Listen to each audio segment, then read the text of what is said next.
할렐루야. 수요 모임에 오신 모든 분들을 주님의 이름으로 환영하고 축복합니다. 이 시간 먼저 사도신경으로 우리 신앙을 고백하겠습니다. 전능하사 천지를 만드신 하나님 아버지를 내가 믿사오며 그 외아들 우리 주 예수 그리스도를 믿사오니 이는 성령으로 잉태하사 동정녀 마리아에게 나시고 본디오 빌라도에게 고난을 받으사 십자가에 못 박혀 죽으시고 장사한 지 사흘 만에 죽은 자 가운데서 다시 살아나시며 하늘에 오르사 전능하신 하나님 우편에 앉아 계시다가 저리로서 산자와 죽은 자를 심판하러 오시리라. 성령을 믿사오며 거룩한 공예와 성도가 서로 교통하는 것과 죄를 사하여 주시는 것과 몸이 다시 사는 것과 영원히 사는 것을 믿사옵나이다. 아멘. 이 시간 함께 찬양하실 때 정말 우리가 깨어서 옳은 길에 서겠다는 그 믿음의 결단을 가지고 함께 찬양하기 원합니다.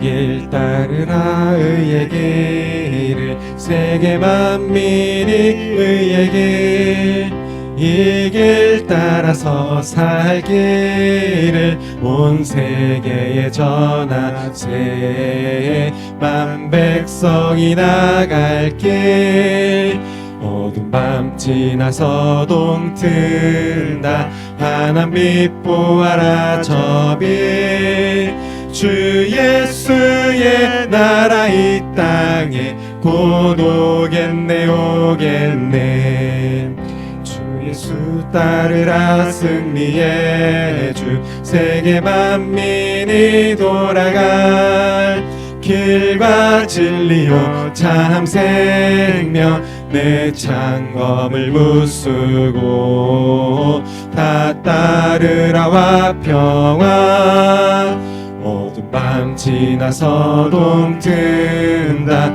환한 빛 보아라 저빛 주 예수의 나라 이 땅에 곧 오겠네 오겠네 놀라운 이 소식 알리어라 세계 만민을 구하려 내 주 예수를 보내신 참 사랑의 하나님 만 백성이 따를 길 어두운 밤 지나서 동튼다 환한 빛 보아라 저빛 주 예수의 나라 이 땅에 곧 오겠네 오겠네 고난 길에 치고 찾아온 길 많은 백성을 구한 길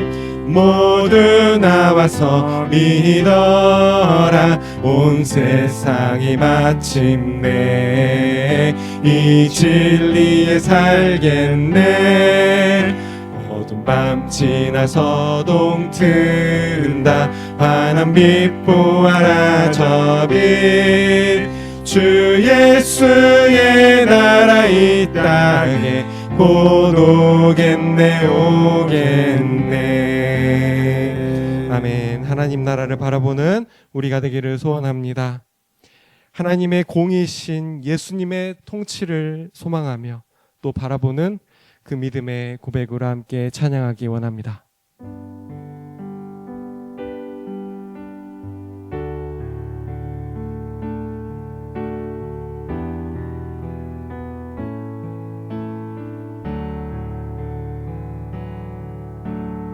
예수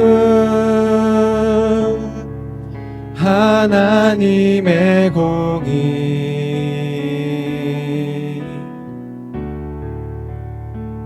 주 독생자 주의 나라 임하시네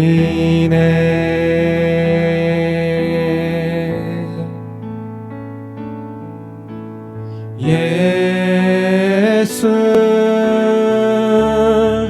제물이 되신 주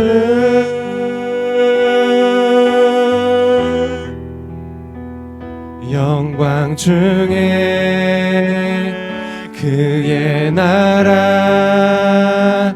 임하시네.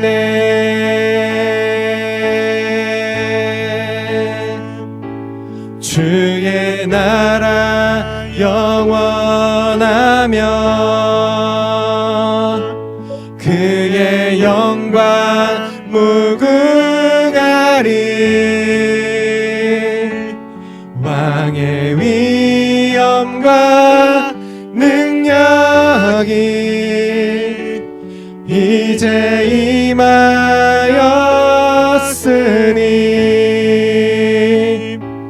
주의 주권과 주의 통치와 주의 나라 힘과 권세 임하네. 예수 하나님의 공의, 예수 하나님의 사랑, 예수 하나님의 사랑.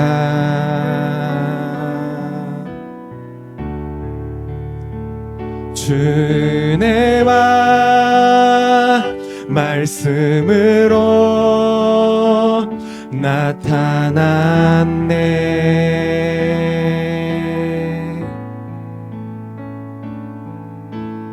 예수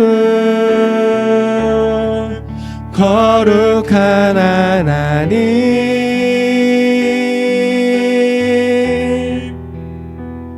영광 중에 그의 나라 임하시네.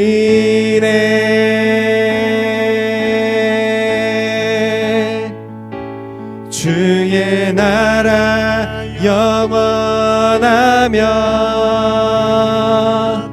그의 영광 무궁하리. 왕의 위엄과 능력이 이제 임하였으니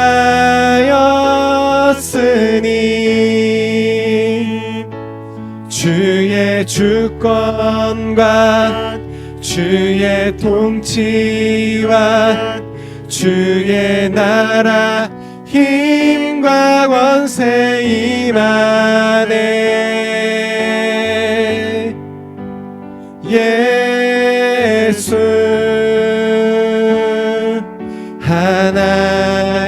하나님의 공의, 오직 주의 사랑에, 오직 주의 사랑에 매여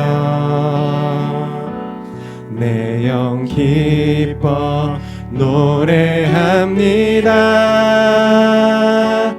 이 소망의 언덕 기쁨의 땅에서 주께 사랑 드립니다. 오직 주의 임재 안에 갇혀 내 영 기뻐 찬양합니다. 이 소명의 언덕 거룩한 땅에서 주께 경배드립니다. 주께서 주신 모든 은혜 나는 말할 수 없네. 내 영혼 즐거이 주 따르렵니다. 주께 내 삶 드림. 주께서 주신 모든 은혜, 주께서 주신 모든 은혜 나는 말할 수 없네. 내 영혼 즐거이 주 따르렵니다. 주께 내 삶 드립니다. 우리 시간 함께 기도하기 원합니다.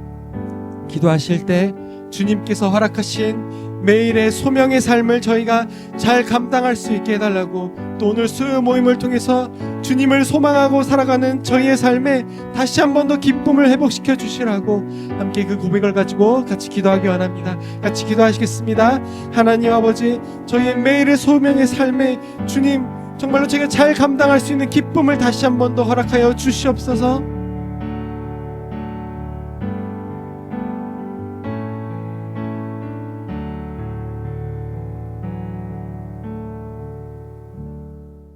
사랑의 하나님 감사합니다. 이 저녁에도 저희를 불러주셔서 이렇게 하나님 전에 나와 함께 기도하고 말씀 보고 찬양할 수 있게 허락하여 주님 감사드립니다. 오늘 우리가 드리는 이 예배를, 이 모임을 주께서 기뻐 받아주시고 홀로 영광 받아 주시옵소서. 아버지, 특별히 우리가 계속해서 마가복음에 대해서 배우게 됩니다.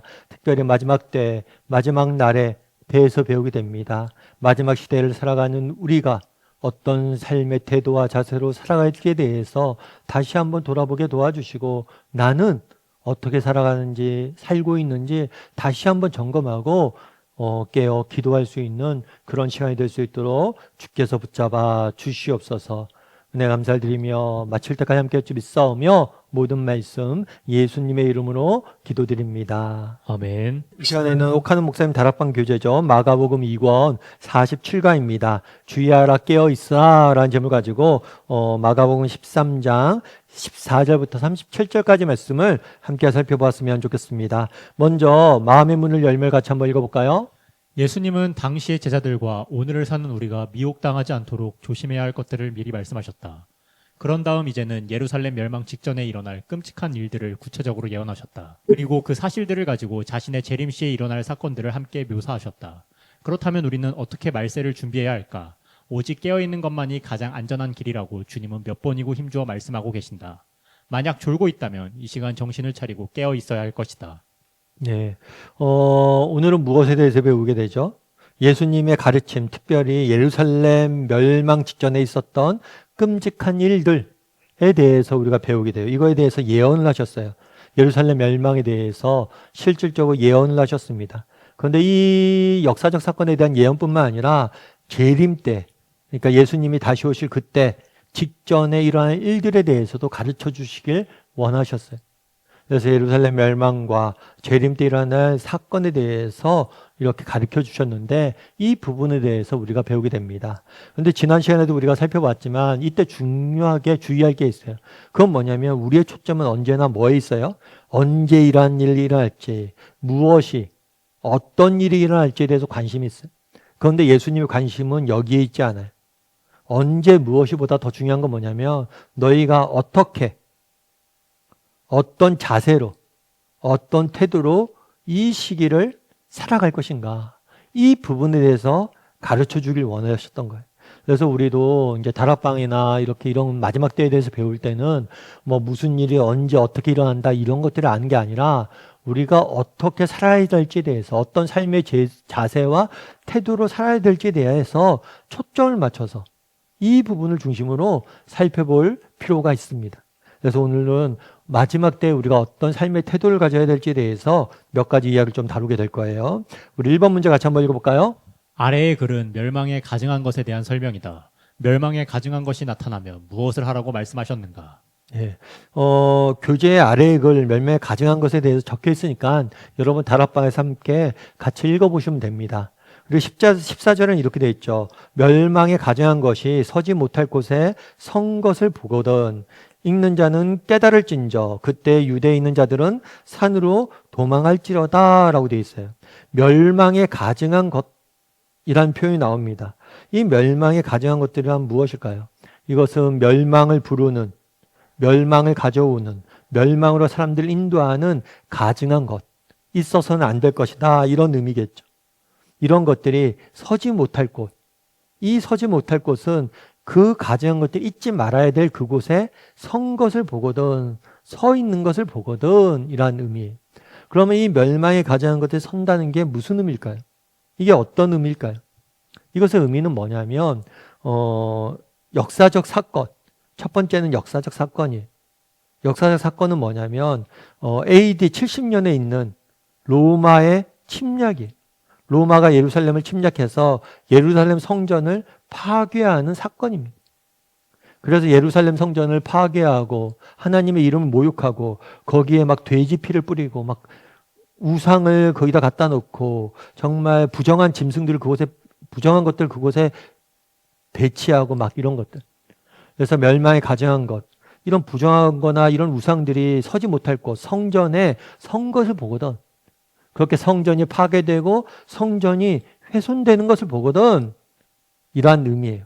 그래서 멸망에 가증한 것이 선다는 것은 1차적으로는 역사적 사건, 예루살렘 멸망이라는 역사적 사건을 지칭한 것이고, 두 번째는 뭘 의미하는 거냐면 종말적, 역사적으로 종말의 때 일어날 일들, 사건들, 종말의 때 일어날 현상들에 대해서 이야기하는 거예요. 그럼 종말에 일어날 현상들이 뭐냐? 어떤 현상들이냐? 각종 우상이 잊지 말아야 될 자리, 즉 하나님의 자리를 차지하고 있는 거예요. 하나님을 대신하고 이것이 하나님이라고 이야기하고 정말 하나님의 나라를 훼손하고 하나님의 나라를 뭘 하는 거예요? 더럽히는 것. 그런 날이 오면이라는 의미예요. 그래서 멸망에 가증한 것이 서지 못할 곳에 선 것을 보면 이라는 뜻은 뭐냐면 종말에 일어날 일들. 지난 시간에 우리가 다루었죠. 그런 것도 될 수가 있겠죠. 거짓 선지자. 그러니까 이단들이 마치 자기가 하나님인 것처럼 그렇게 사람들 좌지우지하거나 아니면 이런 거짓 선지자들이 아니라 오늘날은 뭐예요? 물질이나 권력이 요즘 돈이 하나님이 됐잖아요. 돈이 하나님이 돼서 마치 돈이 하나님 것처럼 그렇게 행사하고 다니는 것을 보게 된다면 그리고 그것들을 수많은 사람들이 따르는 것을 보게 된다면 아, 마지막 때가 가까웠구나. 너희가 생각하라는 거예요. 뿐만 아니라 앞서 얘기했던 것처럼 서지 말아야 할 곳에 섰다고 그랬잖아요.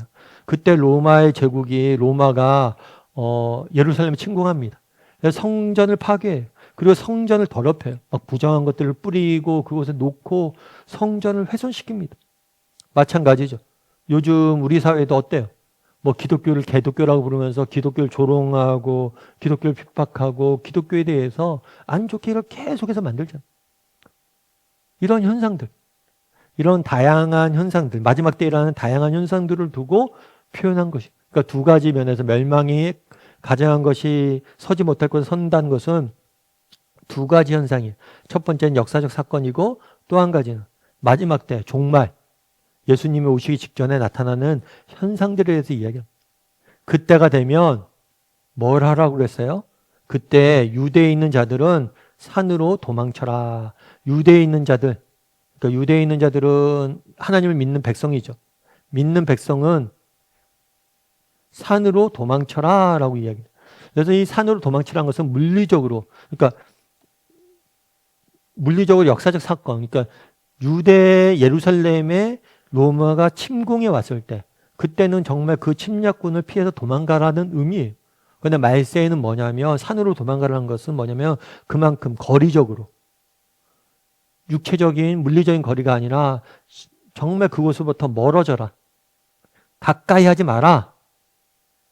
이런 잘못된 악한 것들과 가까이 하지 말라. 이런 의미가 되는 거예요. 그래서 이 멸망에 가증한 것이 선다는 것은 역사적 사건과 종말의 일이에요. 그래서 역사적 사건일 때는 산으로 도망가라는 것은 이런 침략들을 피해서 진짜 도망가라는 것이고 마지막 때에는 뭐냐면 이런 잘못된 세상의 가르침들, 잘못된 세상의 것들로부터 뭐예요? 멀어지라는 거예요. 가까이 지내지 말라는 거죠. 2번 문제 같이 한번 읽어볼까요? 그때는 하나님의 백성들이 큰 핍박을 당하는 대환란의 기간이라 할 수 있다. 이때 우리가 마음을 빼앗기지 않도록 주의해야 할 것은 무엇인가? 너희가 조심해라. 너희가 뭐라고 하냐면 예수님께서 너희가 피해라 라고 이야기를 합니다. 피하라고 한 다음에 15절과 16절은 이렇게 이야기해요. 지붕 위에 있는 자는 내려가지도 말고 또 집에 있는 내려가지도 말고 집에 있는 무엇을 가지러 들어가지도 말며 밭에 있는 자는 겉옷을 가지러 뒤로 돌이키지 말지어다. 이게 무슨 이야기일까요? 이 지붕에 있는 자, 그 당시에는 요즘 우리나라는 지붕에 올라가는 일이 없습니다. 그런데 우리 옛날에 보면 양옥집 기억나세요? 양옥집은 지붕이 이렇게 평평하잖아요. 그리고 지붕 위에 빨래도 널고 여기에 뭐도 키우기도 하고 지붕 위에 뭘 많이 하죠. 그 당시 유대 지방이 이랬어요. 지붕이 이렇게 평평했고 밖에서 올라가는 계단도 있었고 내부로 통하는 계단도 있었어요. 그래서 지붕 위에서 어떤 일을 하고 있었어요. 그러다가 마지막 때가 되면 무엇인가를 가지러 집안에 들어가지 말고 바로 도망가라는 거예요. 그리고 그 당시 밭에 유대 지방은 여름에 날씨가 더웠어요. 그래서 겉옷을 두고 옷을 벗고 일하는 경우가 많았어요. 그런데 밭에서 일하다가 가정한 것을 보면 바로 그 겉옷을 가지러 가지 말고 바로 도망가라 라고 이야기를 하고 있는 거예요. 그럼 여기서 이야기하고 있는 건 뭘까요? 이것은 뭐냐면 이런 상황들을 통해서 주고자 했던 메시지는 실제로 지붕 위에 있다가 집안에 뭘 가지러 가지 마라 이런 의미가 아니라 뭐라는 거예요? 그만큼 긴급성을 의미한 거예요. 긴급성. 그렇게 긴급성. 그러니까 어물거리지 말고 너희가 마지막 때가 되면 정말 이런 잘못된 것들로부터 뭐라는 거예요? 빨리 뭐라는 거 도망가라는 거예요. 피하라는 거예요. 그래서 너희가 정말 이런 세상의 것들, 가증한 것들에 정말 유혹으로부터 너희가 뭐예요? 정말 어물쩡되지 말고 빨리 도망가라 이런 의미로 이야기한 거죠. 3번 문제 같이 한번 읽어볼까요? 아래의 글은 대환란기에 대한 글이다. 대환란기가 되면 누가 더 극성을 부리는가? 그리고 그 이유는 어디에 있는가? 22절에 보면 이렇게 돼 있죠. 거짓 그리스도인들과 거짓 선지자들이 일어나서 이적과 기사를 행하며 할 수만 있다면 택하신 자들을 미혹하게 될 것이다. 마지막 때에 일어나는 현상이 있어요. 마지막 때에 일어나는 현상은 뭐냐면 어떤 현상이냐면 여러 가지 종말의 현상들이 있는데 지난 시간에 나왔지만 이 거짓 그리스도와 거짓 선지자들, 잘못된 가르침들을 전하는 이단들, 잘못된 가르침을 전하는 거짓 그리스도들이 많이 나타날 거예요. 그래서 이 사람들이 뭐예요? 믿는 자들을 유혹할 거예요. 잘못된 길로 빠질 수 있도록. 특별히 이 사람들이 뭘 한다고 그랬어요? 이적과 기사를 행하면서 각각 이상한 현란한 그런 것들을 정말 속임수를 쓰고 현란한 그런 것들을 일으키면서 뭘 하는 거예요? 놀라운 이적이나 기사를 행하면서 정말 유혹하는 거죠. 그러니까 잘못된 길로 빠지도록 그들이 이끌 수 있다는 거예요. 그러면 여기서 우리가 알 수 있는 것이 있어요. 그건 뭘까요? 그건 뭐냐면 우리가 마지막 때가 있을수록 뭘 해야 돼요? 분별할 수 있어요. 정말 잘못된 것이 무엇인지 잘 분별할 수 있는, 참된 것이 무엇인지 잘 분별할 수 있는 뭐가 돼야 돼요? 그런 시각이 있어야 돼요. 분별. 여러분들이 지난 시간에도 말씀드렸지만 우리가 가끔 이제 거짓된 이단의 유혹에 빠지지 않는 길은 뭐냐면 정말 공인된 공식적인 그런 가르침만을 받아야 돼요. 오늘 본문에 보세요. 이적과 기사를 행한다고 그러잖아요. 처음에 이단, 신천지 같은 이단이 하는 성경 공부 모임 같은 데 가면 처음에는 사람들이 깜짝깜짝 놀랐는데 성경에 이런 게 있어? 야, 이런 것들 하니까 너무 좋다. 그런데 그렇게 하다가 쭉 따라가다 보면 어느 순간 이단에 빠져 있는 거예요. 그래서 여러분들 우리가 잘 분별해야 됩니다. 그래서 공인돼 있고 공식적으로 인정받은 것에서만 여러분들이 말씀을 배우고 신앙생활을 할 필요가 있어요. 그래서 앞에서 14절에서 뭘 얘기했어요? 긴급성. 정말 너희가 우물대지 말고 정말 속히 그런 것들 피해라. 이런 것들과 두 번째는 뭘 강조하냐면 마지막 때 우리가 조심해야 될 건 뭐냐면 정말 거짓된 것이 되게 많아질 테니까 뭐예요? 잘 분별할 수 있어야 된다는 거예요. 마지막 때가 되면 잘못된 가르침들이 많아질 거예요. 그래서 그런 부분들에 대해서 뭘 해야 돼요? 우리가 잘 분별해낼 수 있어야 돼요. 그리고 마지막 때가 되면 왜 이런 거짓된 가르침들이 팽배하게 될까요? 극성을 부리게 될까요? 왜냐하면 마지막 때가 되면 어떤 일이 있어요? 마지막 때가 된다는 것은 악이 뭘 하는 거예요? 악의 멸망이 가까워졌다는 거예요. 우리 예수님이 재림하셔서 모든 세상의 악을 뭐 할 거예요? 없앨 거예요. 그러니까 마지막에 때가 될수록 악이 뭘 해야 돼요? 최대한 한 사람이라도 더 믿음에서 벗어나게 하기 위해서 발악을 할 수밖에 없어요. 예전에 기록에 보면 2차 세계대전 당시에 노르망디 상륙작전이 있었잖아요. 그래서 전세가 처음엔 독일군이 한참 이겼습니다.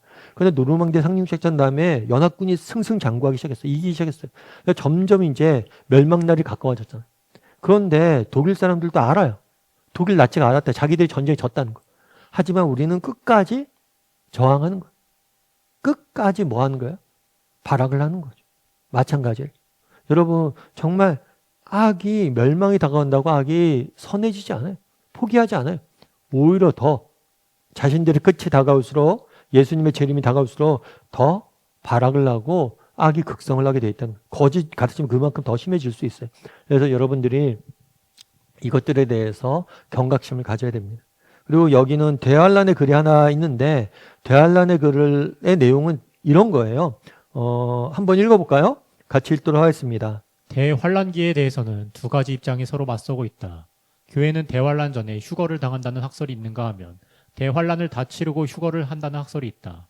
우리는 어느 편의 것이 정확한지를 성급하게 말하지 않는 것이 좋다. 두 학설이 전부 다 성경에 근거를 둔 매우 타당한 요소를 가지고 있기 때문이다. 그러나 양편 모두 아직은 다 풀지 못하고 있는 난제들을 안고 씨름하고 있다는 점을 기억할 필요가 있다. 놀랍게도 말세와 재림 시에 일어날 사건에 대해서는 누구도 자기만이 완전하게 깨달았다는 거만을 떨지 못하도록 하나님께서 난해한 문제들을 그대로 남겨두신 것을 볼 수 있다. 예, 이게 뭐냐면 예수님의 재림이 있잖아요. 예수님이 재림을 하십니다. 그런 다음에 모든 것을 심판하시고 새로운 새하늘과 새 땅을 만드실 거예요. 그런데 이 재림 전에 대환란이 있어요. 대환란기가 있을 것이다 라고 이야기를 했어요. 그런데 이 대환란기가 그럼 언제냐? 이 부분에 대해서 논쟁이 굉장히 많습니다. 그리고 또 한 가지는 뭐냐면 이 대환란기 때 그럼 믿는 자는 어떻게 될 것이냐 했을 때 대환란기 전에 휴거가 일어나서 믿는 자들은 다 하늘에 올라간다. 그리고 대환란기를 거치면서 마지막으로 남아있는 믿지 않았던 자들 중에서 믿는 자들을 선택한다. 뭐 이렇게 보는 관점도 있고 아니면 대환란기가 지난 다음에 휴거가 일어난다. 이렇게 보는 사람들도 있어요. 그런데 사실은 뭐 그러면 어떤 게 더 맞냐? 대환란기는 언제 일어나는 거냐? 이런 부분들이 있는데 앞서 서두에서 얘기했던 것처럼 예수님께서 재림과 관련돼서 가르침을 주셨는데 초점은 이런 것에 있잖아요. 재환란기가 언제 일어나고 대환란기가 무엇이고 이런 거에 휴거가 언제 일어나고 이런 거에 있지 않아요. 이 시기를 살아가는 태도에 있어요. 분명 우리가 대환란기를 경험할지 안 할지 모릅니다. 하지만 이 대환란기를 경험하든 그 전에 우리가 하나님께서 우리를 개인적으로 부르시든 아니면 그 시기를 경험하게 하든 상관없이 하나님이 너희를 지키고 보호하시고 너희를 인도하셔서 너희가 최후의 승리를 얻게 될 것이다. 이 사실을 믿고 너희가 인내하라 라는 의미에서 너희가 어려움이 있을 때도 인내하라 라는 의미에서 주셨다는 거예요. 그래서 우리가 어떤 태도와 자세로 살아갈지에 대해서 우리가 초점을 맞춰야지 이 대환란기나 이런 재림이나 이런 여러 가지 현상들에 너무 초점을 맞추면 안 된다는 거예요. 그걸 기록할 필요가 있어요. 이거는 뭐 재림도 마찬가지지만 개인적인 죽음도 마찬가지죠. 여러분 개인적인 죽음을 위해서도 여러분 기도해야 됩니다. 사실 우리가 죽음 이후는 두렵지 않아요. 뭐 믿는 사람 죽음 이후에 두려울 게 뭐가 있어요? 그런데 뭐가 두려운 거예요? 죽어가는 과정이 두려울 수 있고 내게 남겨진 사명들이 두려운 거죠. 예를 들어서 죽어가는 과정 속에서 너무나 어렵고 힘들게 고통받으면 죽으면 정말 너무 어려운 거잖아요. 그리고 또 남겨진 가족들이 있죠. 내가 돌아야 될 사명들이 있죠. 그런 것 때문에 사실은 우리가 죽음이 두려운 거잖아요. 그런 의미에서 그런데 생각해보면 어떤 사람은 정말 고통 가운데 죽음을 맞이하는 사람도 있고 어떤 사람은 편안히 죽는 사람도 있어요. 그래서 우리는 죽음을 위해서 기도해야 돼요. 편안히 죽음을 맞이할 수 있도록. 그런데 혹 내가 편안한 죽음을 위해서 기도했지만 부득이하게 이렇게 고난과 역경, 어려움 가운데 죽음을 맞이해야 될 때도 있잖아요. 그럴 때라도 염려하지 말라는 거예요. 그때 되면 하나님이 이길 힘을 주실 것이고 우리를 끝까지 보호하실 거라는 거예요. 그래서 그날에 이런 환난이나 이런 것들에 대해서 막 이야기했습니다. 그렇게 했던 이유는 뭐냐면 우리가 악한 세상에 살고 있잖아요. 악한 세상에 살고 있고 앞서 얘기했던 것처럼 종말이 다가올수록 악은 발악할 거예요. 그러다 보면 우리는 뭐 할 거예요? 더 많은 핍박을 받겠죠. 요즘도 얼마나 안타깝습니까? 앞서도 얘기했지만 뭐 기독교에 대해서 개독교라고 얘기하면서 기독교에 대해서 얼마나 핍박을 많이 해요. 그래서 요즘 젊은이 예전에는 정말 초창기에는 한국 사회에 기독교가 보급될 때는 어땠냐면 기독교인이라는 게 자랑스러웠어요. 그래서 예수를 믿지 않는 사람도 자기가 기독교인이라고 얘기할 정도로 기독교인이 자랑스러운 일이었는데 요즘은 그렇지 않잖아요. 뭐 기독교에 대한 핍박이 너무 심하잖아요. 안 좋은 얘기들 많잖아요. 그리고 기독교인을 숨기는 것들을 기독교인 걸 숨기고 막 그러잖아요. 이런 세상이 와도 염려하지 말라는 거예요. 하나님, 우리가 정말 믿음을 지키고 하나님의 정말 따라 살려면 하나님께서 우리를 지키시고 인도하고 보호할 거라는 그런 확신을 주기 위해서 이런 대환란이나 이런 부분들에 대해서 적어놓은 거예요. 아무리 큰 환란이 와도 염려하지 말라는 거예요. 4번 문제 같이 한번 읽어볼까요? 주님의 재림 시 어떤 징조가 나타나는가? 그리고 재림하신 주님은 무엇을 먼저 하시는가? 예. 인자가라고 되어 있는데 인자는 다니엘서에 나와 있는 메시아 예수님의 표현이에요. 예수님께서 구름을 타고 오신다 했어요. 이 구름은 하나님의 임재의 상징이에요. 그래서 인자가 구름을 타고 큰 권능과 영광으로 오는 것, 이것은 재림이에요. 재림 전에 그럼 어떤 일이 있을 것이냐? 해가 어두워지고 달이 빛을 잃고 별들이 떨어질 것이다. 하늘에 있는 권능들, 능력들이 흔들릴 것이다 라고 이야기를 해요. 이게 어떤 이야기냐면 이 땅과 우리가 살아가는 이 세상이 뭐가 될 거예요? 무너질 거예요. 왜 그럼 이 땅이 무너집니까? 예수 그리스도가 오셔서 뭘 할 거였기 때문에 새하늘과 새 땅을 만드실 거기 때문에.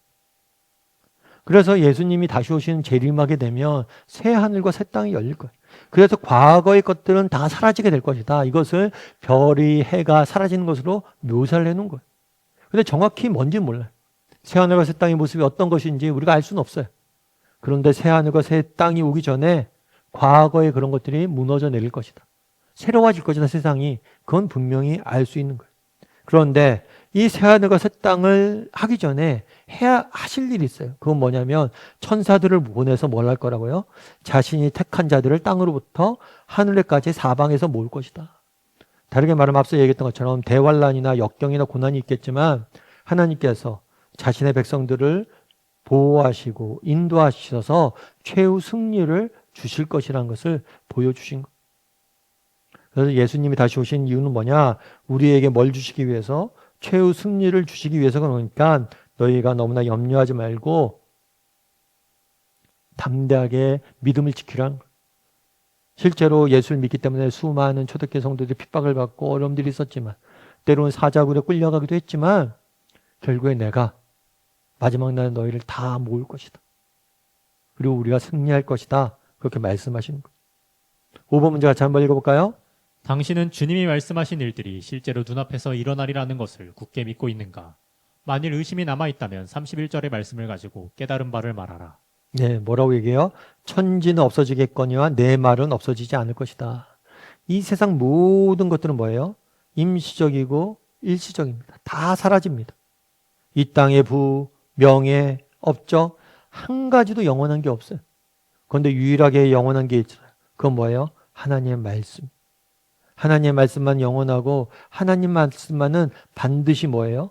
성취될 것. 당신은 이 사실을 믿는가? 라는 거죠. 한번 이야기를 나눠보세요. 정말 나는 하나님의 말씀만이 영원하시다는 사실을 믿고 있는가? 그래서 한번 이야기를 나눠보세요. 정말 하나님의 말씀만을 영원한 것을 믿고 있는가? 우리가 이렇게 되어 있잖아요. 구약을 이렇게 보자. 구약은 옛 언약이에요. 신약은 뭐예요? 새로운 언약이에요. 구약 시대 때 하나님께서 약속하셨습니다. 뭐에 대해서 약속하셨어요? 구약의 주제는 뭐냐면 오실 메시아. 예수님이 오셔서 무엇을 행하실 건지 쭉 약속을 하셨어요. 그리고 그대로 신약을 통해서 뭐예요? 보여주셨어요. 오신 메시아. 정말 예수님께서 약속하신 것들을 어떻게 다 성취했는지. 그런 다음에 신약의 또 다른 주제는 뭐냐면 다시 오실 메시아. 구약의 약속을 예수님께 성취하신 것처럼 예수님이 다시 오실 것이라고 약속하셨잖아요. 그것도 동일하게 성취될 것이다. 그래서 이 부분을 믿는가? 그래서 정말 구약에 하나님께서 주신 약속들이 어떻게 다 이루어졌는지 우리는 봤잖아요. 특별히 처음에 아브라함을 선택하셨을 때 뭐라고 그랬어요? 아브라함이 어느 일국의 왕도 아니었죠. 아브라함은 그냥 촌동네 사람이에요. 근데 그 사람에게 뭐라고 약속해 줬어요? 너희 후손이 하늘의 별과 같이 많아질 것이다. 그리고 아브라함 때에는 자녀가 2명밖에 없었어요. 그런데 오늘날 보세요. 하나님의 약속이 얼마나 신실하게 이루어졌는지. 정말 구약의 저 구석에 중동지방, 여러분 중동지방은 사막지방이잖아요. 거기서 무슨 인류에 뭐 대단한 것이 나겠습니까? 그런데 그곳에서 한 사람을 통해서 오늘날 어떤 일이 일어났어요? 유대인들이 다 아브라함을 민족의 조상을 섬기죠. 아랍 사람들도 다 아브라함을 민족의 조상을 섬기죠. 또 기독교인들도 아브라함 민족의 조상을 섬기죠. 믿음의 조상. 정말 전 인류의 3분의 1 이상이 아브라함을 조상을 섬기는 후손이라고 이야기하는 거예요. 정말 하늘의 별처럼 많아졌죠. 여러분, 하나님께서는 당신의 약속을 반드시 지키는 분이세요. 한번 이야기를 나눠보세요. 나는 믿는가? 하나님의 약속은 반드시 이루어지는 분이심을 믿는가? 6번 문제 같이 한번 읽어볼까요? 무화과 나무 비유는 재림이 가까워지면 반드시 그것을 알아볼 수 있는 징조들이 있을 것을 가르치고 있다. 당신은 지금 예수님의 재림이 매우 가까웠다고 보는가? 그렇다면 실제적인 징조가 있어야 할 것이다. 한두 가지만 말해보라. 무화과 나무의 비유를 배우라라고 이야기합니다. 뭘 배우라고 하냐면 그 가지가 연해지고 잎사귀를 내면 여름이 가까운 줄을 아나니. 사실 무화과 나무를 제가 직접 키워보진 않았습니다. 그런데 이렇게 책이나 이런 데 보면 무화과 나무가 여름에 이제 지나서 이제 열매를 맺어야 되잖아요. 그러면 이 여름에 지나고 이제 가을에 열매 맺으려면 가지가 연해지고 잎사귀가 나기 시작한다. 나무에서. 그러면 여름이 가까워졌다는 것을 아는 거죠. 우리도 우리 시대의 비유로 하면 그런 거였죠. 여러분, 개나리가 피면 뭔지 알아요? 개나리가 피면 뭐가 된 줄 알아요? 봄이 됐구나. 이렇게 아는 거죠. 그런 것처럼 정말 우리가 자연의 현상들을 보고 계절이 왔음을 아는 것처럼 마지막 때에도 이와 같이 인자가 가까워지면 다양한 현상들이 나타날 것이다. 라고 이야기를 한 거예요. 그래서 이런 현상들이 나타나면 마지막 때가 재림이 가까워졌다는 것을 너희가 알라 라고 말하는 거죠. 그러면 당신은 어떤가? 지금 예수님의 재림이 가까웠다고 보는가? 여러분들은 어떠세요? 재림이 가까워진 것 같으세요? 재림이 가까운 것 같으세요? 그렇다면 실제적인 징조가 있어야 할 것이다. 한두 가지를 얘기해봐라. 여러분들은 재림이 가까웠다고, 예수님이 가까웠다고 보는지 안 보는지 한번 이야기를 좀 나눠보면 좋을 것 같아요. 예수님이 그랬잖아요. 다시 오실 것이라고 약속했잖아요. 그래서 어떤 사람이 그러더라고요. 목사님 2000년이 지나도 안 왔는데 진짜 오실까요? 여러분, 2000년 동안 안 왔으니까 지금 이제 올 확률이 커진 거예요? 줄은 거예요? 2000년 전보다는 커진 거죠, 확률이. 재림하는 날은 정해져 있을 거 아니에요. 그런데 정말 우리가 그 날에 더 지금 가까워지고 있는 거잖아요. 여러분, 2000년 동안 안 왔으면 이제 더 올 날이 가까워진 거죠. 여러분, 재림의 시기가 가까워졌다고 보는가? 여러분, 재림의 시기는 가까워졌습니다. 얼만큼 가까워졌어요? 어제보다 가까워졌습니다. 어제보다 오늘이 더 가까워졌어요. 언제 재림이 날지 그건 잘 모르겠어요. 근데 분명한 건 뭐냐면 어제보다 오늘 재림은 가까워졌어요. 그리고 우리는 재림을 향해서 나아가고 있는 거예요. 그걸 여러분들이 기억을 해야 돼요. 우리 주님이 다시 오실 날이 머지 않았습니다. 곧 주님이 오실 거예요. 여러분, 이 사실 기억해야 돼요. 그래서 한번 이야기를 나눠보세요. 재림이 가까워졌다고 보는지, 멀었다고 보는지. 재림은 늘 가까이 있습니다. 7번 문제 같이 한번 읽어볼까요? 하나님이 마지막까지 비밀의 베일에 가려놓기로 하신 것 한 가지는 무엇인가? 그러나 그날과 그때는 아무도 모르나니 하늘의 천사들도 모르고 아들도 모르고 아버지만 아느니라. 예수님도 모르는데. 하늘의 영적인 존재들도 모르는데.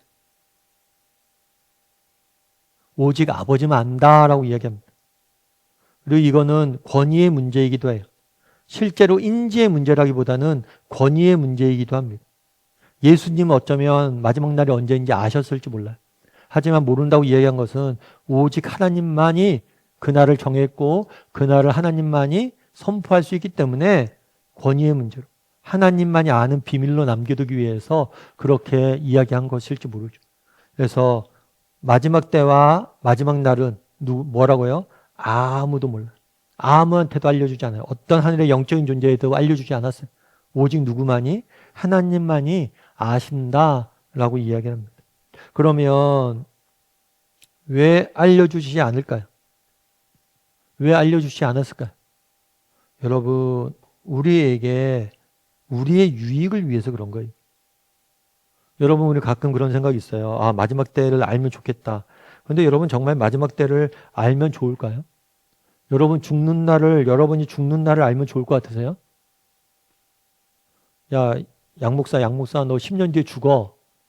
그 사실 하나님이 오늘 나에게 알려주신다면 어땠을까요? 기쁠까요? 별로 안 기쁠 것 같아요. 야, 10년 뒤에 죽는데 어떡하지? 염려하느라고 먼저 죽을지도 모르는 것 같아요. 아니면 정말 마지막 때를 알면 이것들 염려하고 두려워하고 걱정하다가 인생을 낭비할 수도 있고, 아니면 어떻게 할 것을 멀었구나 하고 이때의 것들 즐기다가 인생을 낭비할 수도 있고. 여러분, 우리가 우리의 인생을 낭비하지 않도록 하기 위해서 뭐 한 거예요? 안 알려주신 거예요. 오히려 예수님께서 알려주신 건 뭐예요? 언제든지 내일이라도 올 수 있다. 특별히 그날이 가까워왔다. 가까이 있다. 이 사실을 너희가 기억하라는 거예요. 여기에 초점이 있는 거예요. 8번 문제 같이 한번 읽어볼까요? 당신은 재림의 정확한 때를 가르치는 사람의 미혹을 받은 일이 있는가? 있다면 이야기해보라. 그리고 이렇게 가르치는 거짓 선지자들을 당신은 어떻게 생각하는가? 예, 이런 미혹을 받은 일이 있는지 한번 있으면 이야기를 해보세요. 근데 사실은 지난번에 얘기했지만 시한부 종말론이 우리나라에 한참 유행했던 적이 있죠. 근데 사실은 지금은 시한부 종말론이 많이 사라지긴 했지만 여전히 이런 종말에 대한 잘못된 가르침을 가지고, 지난번에도 말씀해 14만 4천이나 이런 것들을 가지고 숫자를 가지고 뭐 잘못된 가르침을 가지고 유혹하는 경우들이 있으니까 그런 부분들에서 혹시라도 뭐 나눌 이야기들이 있으면 나눠보면 좋을 것 같아요. 우리 9번 문제 같이 한번 읽어볼까요?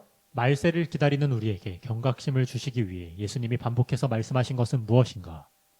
뭐예요? 주의하라, 깨어있으라. 그러므로 깨어있으라, 깨어있으라. 마지막 때를 비밀로 해놨잖아요. 그런데 정말 비밀로 해놓은 이유는 뭐예요? 언제든지 올 수 있다. 그리고 곧 오신다. 이렇게 강조하고 있어요. 왜 강조가 있냐? 항상 영적으로 뭐예요? 깨어 있도록 하기 위해서. 그래서 여러분, 우리가 항상 영적으로 깨어 있어야 돼요. 언제든지 주님이 올 수 있다는 사실을 기억하고 언제든지 주님을 맞이할 준비가 되어 있어야 돼요. 그럼 여러분 한번 물어볼 수 있겠죠. 여러분들은 정말 주님을 맞이할 준비가 되어 있습니까?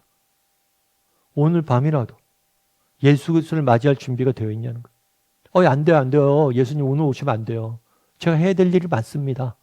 아직 그리고 주님 맞이할 준비가 안 됐어요. 이렇게 얘기할 건지, 아니면 정말 내가 오늘 밤에 와도 저는 괜찮습니다.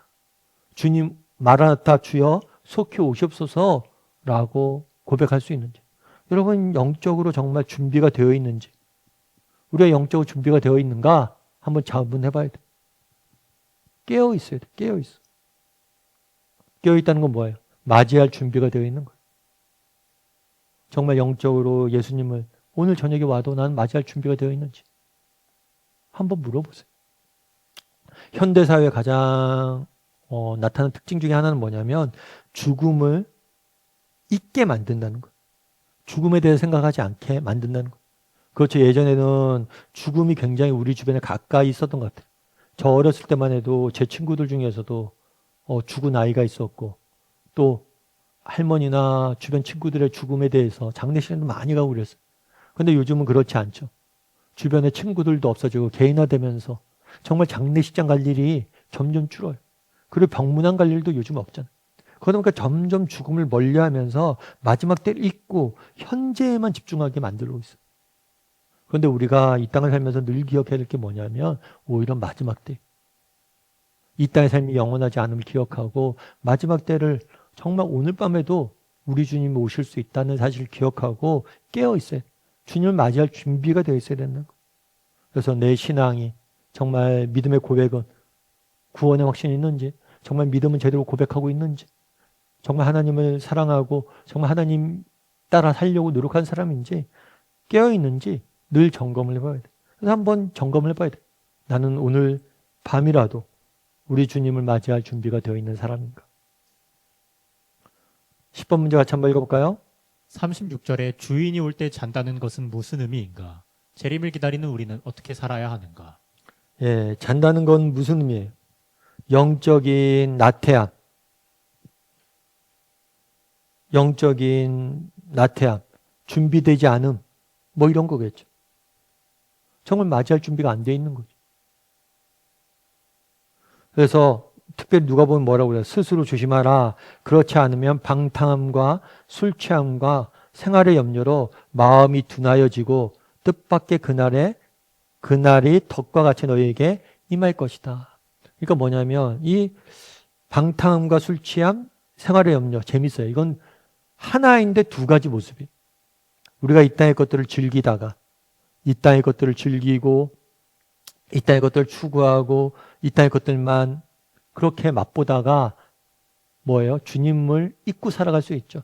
또 반대로 이 땅의 것들을 즐기는 게 아니라 이 땅의 것들로 인해서 이 땅의 것들이 없음으로 인해서 염려하고 불안해하고 그러다가 둘 다 이 땅의 것들을 즐기거나 이 땅의 것들을 염려하거나 불안해에 떨다가 뭘 하는 거예요? 주님 오실 것을 잊고 영적 준비가 되지 않고 살아가는 경우들이 많다는 거죠. 그래서 우리가 한번 점검해 봐야 돼요. 여러분 혹시라도 우리는 정말 이 땅의 것들만 즐기며 방탕함이나 술취함에 빠져 있지 않은가? 아니면 정말 세상의 염려나 불안에 사로잡혀서 정말 하루하루 살아가느라고 정말 주님 맞을 준비가 안 돼 있진 않은가? 영적으로 깨어있지 못하고 있진 않은가? 그래서 여러분 우리가 영적으로 정말 우리의 영을 나태하게 만드는 것, 우리의 영혼을 잠자게 만드는 것. 여러분 그렇겠죠? 여러분 생각해 보세요. 세상 예를 들어 세상 방탕함, 어떤 사람이 골프를 좋아한다고 생각해 보세요. 골프를 좋아하면 저희도 그랬잖아요. 예전에 대학교 다닐 때는 당구를 쳤는데 당구 치다 보면 집에 오면 천정 보면 당구다이 보이고 그것만 생각하잖아요. 마찬가지로 세상에 돈 버는 일들, 세상의 것들 즐기는 일들, 주식 차트 또 눈만 뜨면 코인 이런 것들 쭉 보도 세상에 부를 쌓고 부를 추구하다가 온통 머릿속에 그런 것만 있는 거죠. 유튜브를 봐도 그런 것을 보고 계속해서 그런 거 빠져 있으면 정말 하나님의 뜻이 머리에 들어갈 공간이 없잖아요. 내 인생을 통한 하나님이 원하시는 게 뭘까? 오늘 뭘 하시길 원하실까? 이런 것들 전혀 없다가 세상 속에도 몰려 살다가 그죠? 혹시라도 그러고 있지 않은지 정말 주일날 오기 전에 정말 정신 예배드리기 직전까지 세상 분주하게 살다가 딱 왔다가 예배드리면 바로 또 세상 분주한 일을 또 사로잡혀 살아가고 있지는 않은지 우리가 정말 영적으로 깨어있는지 나태해져 있지는 않은지 한번 점검해 볼 필요가 있는 거예요. 그래서 한번 이야기를 나눠보세요. 정말 우리에게 이런 모습은 없는지. 삶의 열매 거두며 같이 한번 읽어볼까요? 오늘 말씀을 배우면서 당신은 재림을 기다리는 자로서 마음의 가책을 받는 것이 없는가? 있으면 솔직하게 털어놓고 함께 기도하자. 예, 한번 같이 이야기를 좀 나눠보면 좋을 것 같습니다. 우리 함께 기도했으면 좋겠습니다. 기도하실 때 오늘 말씀 기억하면서 기도했으면 좋겠습니다. 특별히 정말 오늘은 마지막 때에 대해서 배우고 있습니다. 너희가 깨어라 라고 성경은 이야기하고 있습니다. 그런데 나는 정말 깨어있는가? 나는 오늘 주님을 만날 준비가 되어 있는가? 정말 오늘도 온종일 세상 것들에 쫓겨서 정말 세상 속 것들이 내 머릿속에 가득 차 있어서 정말 주님이 원하시는 게 무엇인지, 주님이 내 삶 가운데 바라는 것이 무엇인지 정말 깨닫지도 못하고 정말 주님을 맞이할 준비도 못한 채 살아가고 있진 않은지 다시 한번 우리가 영적으로 깨어있는 사람이 되기를 기도했으면 좋겠습니다. 또한 마지막 날에 여러 가지 어려움들이 너희 가운데 있을 것이다 라고 이야기를 합니다. 하지만 정말 우리 주님이 보호하고 마침내 우리에게 승리를 주실 거예요. 그런 믿음이 내게 있는지, 정말 믿음을 지키고 살아가는 것이 쉽지 않지만 정말 믿음을 지키고 정말 살려고 노력했을 때 하나님께서 궁극적으로 마지막 날에 다시 오셔서 모으실 것이다, 우리를 회복시키시고 우리에게 마침내 승리를 줄 것이다 라는 믿음을 갖고 있는지, 정말 우리가 깨어서 마지막 날에 우리 주님이 주실 승리를 바라보므로 인내하며 믿음을 지키는 삶을 살게 해달라고 오늘 말씀 기억하면서 한 목소리로 같이 기도하도록 하겠습니다. 같이 기도하시겠습니다.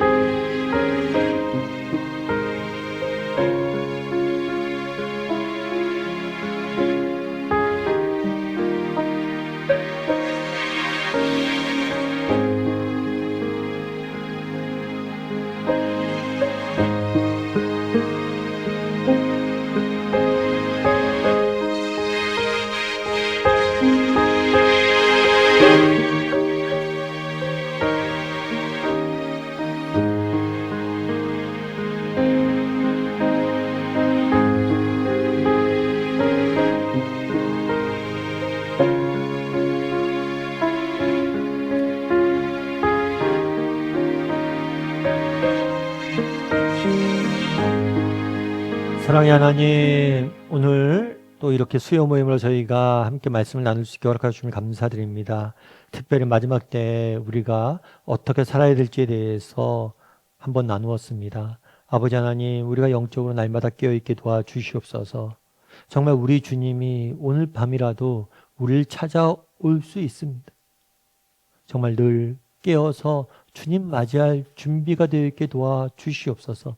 세상의 것들에 우리의 시선이 너무 뺏기지 않게 도와주시고, 세상의 방탕함에 술 취함에 빠져 살지 않게 도와주시고, 생활의 염려와 삶의 걱정으로 우리 인생을 낭비하지 않게 도와주시고, 내 인생을 향한 하나님의 뜻은 무엇일지 날마다 묻고 그것들을 추구하며 우리 주님을 다시 만날 준비를 할 줄 아는 우리 모두가 될 수 있도록 주여 은혜를 더하여 주시옵소서. 마지막 때 여러 가지 어려움들이 있을 거라고 이야기합니다. 하지만 우리가 그 어려움들과 관련해서 두려워하길 원하지 않으심을 저희가 압니다. 정말 하나님께서 마지막 때 그 어려움과 환난 가운데도 우리를 지키시고 이길 힘을 주실 줄 믿사오니 것을 성령의 도우심을 바라봄으로 인내하고 정말 믿음을 지키며 살아가는 우리 모두가 될 수 있도록, 그리고 마침내 우리가 승리하실 것임을 믿고 살아가는 우리 모두가 될 수 있도록 주여 붙잡아 주시옵소서.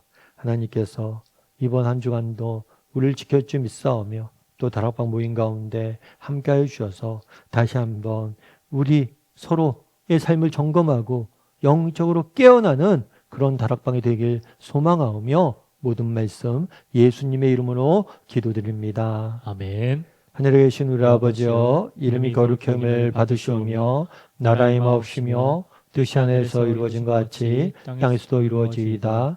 오늘날 우리에게 일용할 양식을 주옵시고 우리가 우리에게 죄 지은 자를 사하여 주는 것 같이 우리의 죄를 사하여 주옵시고 우리를 시험에 들게 하지 마옵시고 다만 악에서 구하옵소서. 대개 나라와 원세 영광이 아버지께 영원히 싸움나이다. 아멘.